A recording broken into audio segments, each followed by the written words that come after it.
Hello दोस्तों, एक बार फिर स्वागत है आपका इस चैनल पर। मेरा नाम है वरुण और हम बात कर रहे हैं इतिहास की। इतिहास में हमने बहुत सारी चर्चाएं कर ली हैं प्राचीन भारत की। पिछले वीडियो में हमने संगमों की बात करी थी, दक्षिण भारत में हुए संगमों की, है ना, जिसमें संगम साहित्य का निर्माण हुआ था और संगम साहित्य में जानकारी मिलती है दक्षिण भारतीय राजवंशों की। तो इस वीडियो में हम क्या पढ़ने वाले हैं? संगम युग पढ़ने वाले हैं।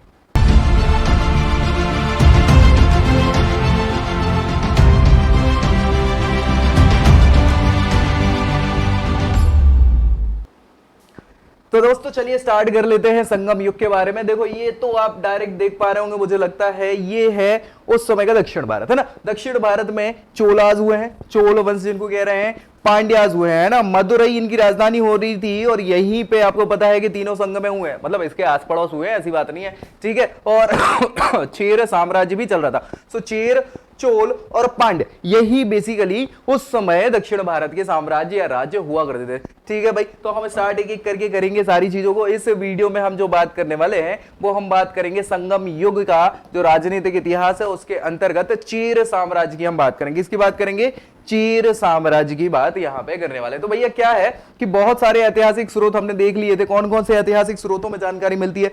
तो हमें पता है कि जो हांथी गुम्फा अभिलेख है ना, हांथी गुम्फा अभिलेख, ये किसका है? खारवेल का है। कलिंग के राजा हुआ करते थे, है ना, हांथी गुम्फा अभिलेख। इसके अलावा जो अशोक है, अशोक ने दूसरे और तीसरे शिलालेख में भी जानकारी दी हुई है दक्षिण भारत के साम्राज्यों के बारे में, है ना। इसके अलावा तो जो भैया संगम साहित्य है उसमें तो पूरी जानकारी मिलती ही है संगम युग की या संगम राजवंशों की। तो भैया ये ऐतिहासिक स्रोतों के अनुसार संगम युग में किसकी बात कर रहे हैं? हम संगम युग की बात कर रहे हैं, आर्यों का। किसका?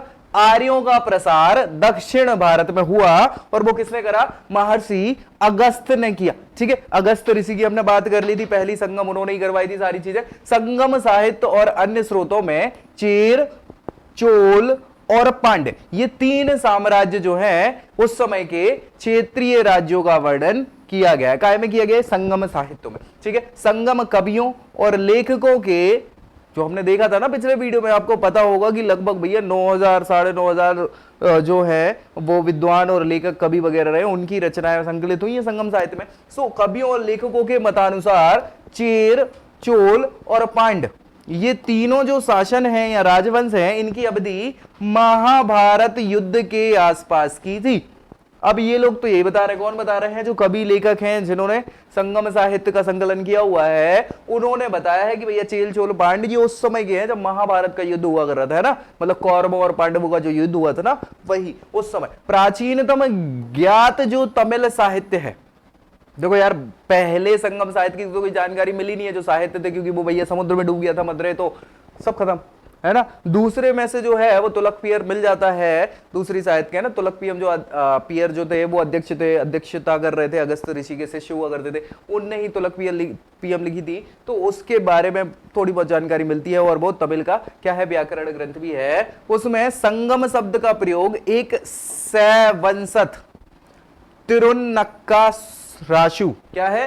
तिरुनक्का राशु नयनार ने किया। ये एक संत है, नयनार संत हैं, उनकी जानकारी के बारे में उसमें जो है वो मिलती है। चेर साम्राज्य में पढ़ना है, दूसरे वीडियो में हम पांड्य और चोल भी पढ़ेंगे, डोंट वरी, लेकिन इसमें अपन ज्यादा लंबा नहीं खींचेंगे, नहीं तो बहुत लंबी हो जाएगी। चेर साम्राज्य में हम बात करने वाले हैं चेर, चोल और पांड्य। इसमें सबसे पुराना साम्राज्य जो है वो तीनों में कौन है? चेर साम्राज्य, इसलिए सबसे पहले अपन उसको ही पढ़ रहे हैं भैया, है ना, जिसमें सर्वाधिक राजा होने की जानकारी प्राप्त होती है कि भैया बहुत ही राजा हुआ करते थे। कहां?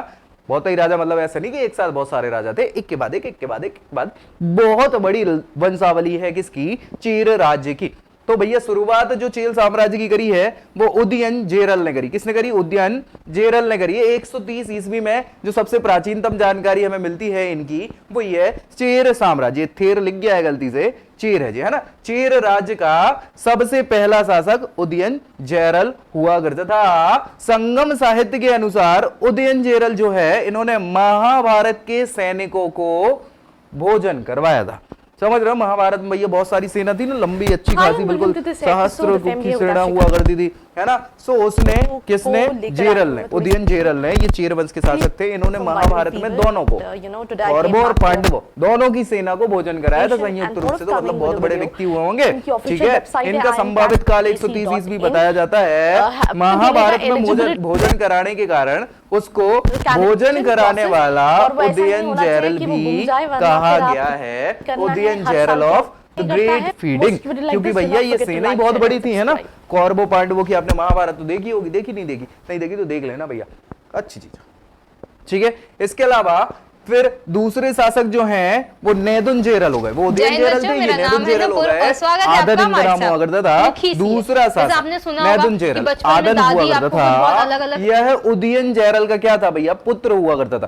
क्यों हुआ करता था, पुत्र, तो ऑब्वियस सी बात है उत्तराधिकारी पुत्री बनेगा। नेदुन जेरल आदन जो है, इनने अपनी राजधानी मरंदे रखी हुई थी, आगे जाके मदुरई हो जाएगी, डोंट वरी, है ना। उसे 7 राजाओं को, किसने, जो नेदुन जेरल है ना, उन्होंने 7 राजाओं को परास्त करके अधिराज की उपाधि भी धारण करी थी।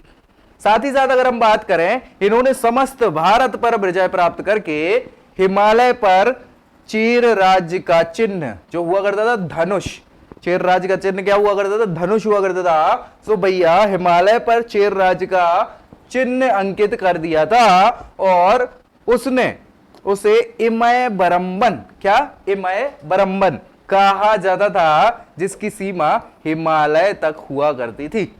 उस शासक को क्या कहा जाता था, इमय बरम्बन।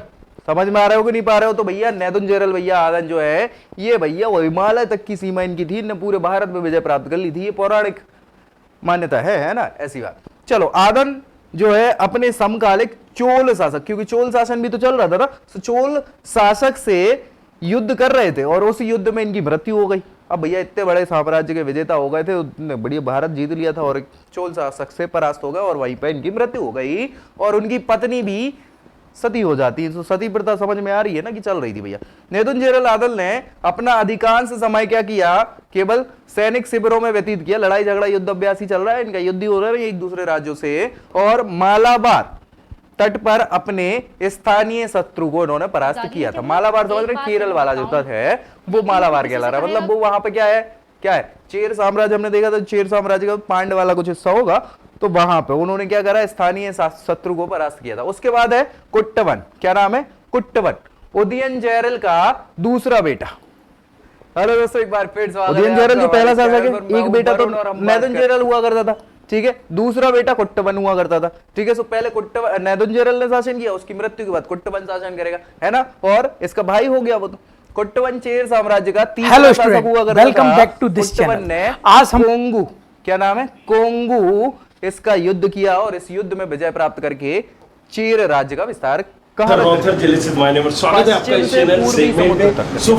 पश्चिम में तो ये खुद ही थे, इनका साम्राज्य, और पूर्वी समुद्र मतलब बंगाल की खाड़ी वाला जो इलाका है, वहां तक अपने साम्राज्य का विस्तार कर दिया था। और अनेक हाथियों वाले नाम से यह विख्यात हुआ करता था, क्योंकि इनकी सेना में हाथी की सेना ज्यादा, बहुत सेना हाथी की हुआ करती, ठीक है। कुट्टवन के बाद चेर राज्य का शासक नेदुन जेरल आदल का पुत्र बना, ठीक है, जिसे चेर कलंगे के नाम से जाना जाता है, मतलब था। यह 7 मुकुटों की माला पहनता था और अधिराज की उपाधि भी धारण करता था। तगदुर नाम से, तगदुर के आदि गेमान, ये सरदार हुआ करते थे। आदि गेमान मतलब जाति है, जनजाति, उसके सरदार आंजी से इनने युद्ध करा और उसको हराया था। और मालाबार के उत्तर में जो तुलु देश हुआ करता था, उसमें नन्नान के साथ भी सैनिक विद्रोह किया हुआ था। अब देखो भैया, ये बस इतनी ही ज्यादा जानकारी मिलती नहीं है, इतनी जानकारी मिलती है चेर वंश के बारे में। तो भैया इसके बाद सेन गुट्टवन आएंगे, सेन गुट्टवन, है ना। सो जो चेर कलंग हुआ कर रहे थे ना, चेर कलंगे नाम है ना, इनका पहला बेटा हुआ करता था, ठीक है। सो कुट्टवन जिसको हम बोल रहे हैं, कुट्टवन के बाद कौन आ जाएगा, सेन गुट्टवन दूसरा बेटा हुआ करता था किसका, नेदुन जेरल का, है ना। और चेर राज्य का अगला शासक बना, जिसका काल कब माना जाता है, 180 ईस्वी माना जाता है। 180 ईस्वी मतलब उदयन जेरल 130 में थे, 50 साल बाद, ठीक है। चलिए कंडगी या पत्नी पूजा, आदर्श पत्नी की प्रथा संपूर्ण तमिल प्रदेश में किसने चालू करवाई है? सेनगुट्टवन ने ही करवाई है। और पदिरुपत्तु नामक संगम साहित्य में उदयनचेरल वंश के इन शासकों का पूरा वर्णन प्राप्त हो जाता है। सेनगुट्टवन दुर्ग की घेराबंदी, घुड़सवारी, हाथी की सवारी कर लेता था। साथ ही साथ महान जल बेड़े से इसने अपने शत्रुओं को पर विजय प्राप्त करी थी, मतलब नौसेना रखता था भैया ये, है ना। इसे लाल चेर भी कहा जाता है। किसको लाल चेर कहा जाता है भैया? ये पूछ लिया जाता है कई बार, लाल चेर किसे कहा जाता है? तो सेनगुट्टवन को कहा जाता है। पदिरुपत्तु जो है, पदिरुपत्तु हम बताया ना कि ये क्या है? साहित्य है, संगम साहित्य, है ना। सो संगम साहित्य पदिरुपत्तु में उदयनचेरल वंश के 5 शासकों ने मिलकर कितना किया? 201 वर्षों तक शासन किया। अच्छा खासा शासन किया, वो बहुत अच्छी बात है। चेर, चेर मतलब केरल राज्य एक कुल संघ के समान था, जिसमें चेर मतलब केरल वाली जो जगह है वो चेर साम्राज्य हो रहा था उस समय। राज्य एक कुल संघ के समान था, जिसमें प्रशासनिक मामलों में पूरा राज परिवार क्या है? भागीदार हुआ करते थे।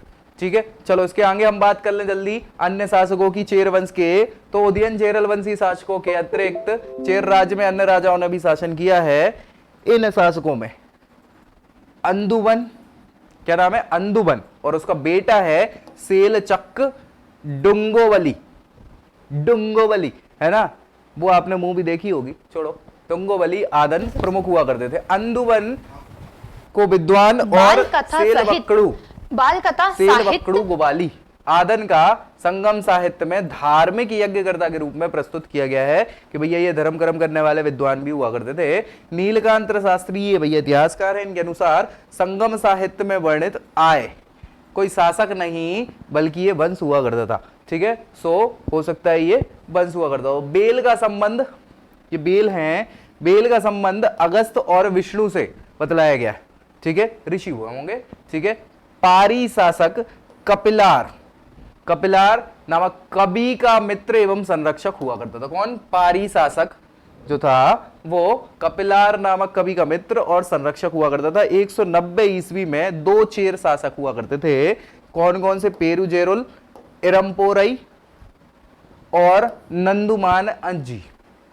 ठीक है, ये 2 इकट्ठे हुआ करते थे। दक्षिण में ईख की खेती, ईख मतलब होता है गन्ना। ठीक है, सो दक्षिण भारत में गन्ने की खेती का प्रारंभ कराने का समय जो श्रेय है वो किसको जाएगा? नंदुमान अंजी को जाता है।